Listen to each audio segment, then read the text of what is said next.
எல்லோருக்கும் வணக்கம்.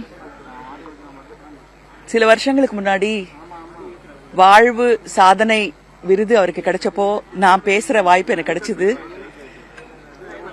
தமிழ் சினிமாவோட நிறத்தையும் குணத்தையும் மாத்தினவர் அவரு. அவரை மாதிரி இன்னொருத்தர் கிடையாதுன்னு நான் சொன்னேன். அதே தான் இன்னைக்கு சொல்றேன். பாரதி ராஜா இல்லாம தமிழ் சினிமால யதார்த்தம் வர்றதுக்கு ஒரு வாய்ப்பே கிடையாது. உங்களுக்கெல்லாம் தெரியாதுன்னு நினைக்கிறேன், என்ன தெலுங்குல அறிமுகம் செஞ்சது பாரதி ராஜா தான். புதிய வார்ப்பர்களோட தெலுங்கு வெர்ஷனான படத்துல என்ன நடிக்க வச்சாரு.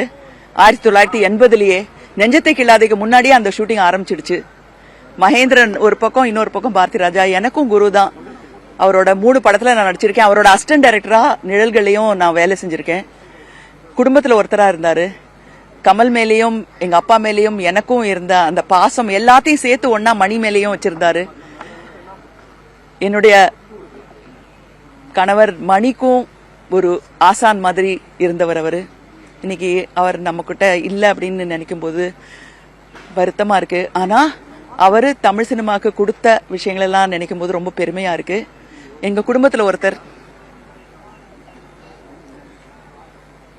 அம்மாக்கும் ஜனனிக்கும் என்னுடைய ஆழ்ந்த அனுதாபங்களை தெரிவிச்சுக்கிறேன். பாரதி ராஜாவை எப்பவுமே நாங்க யாருமே மறக்க மாட்டோம். நன்றி.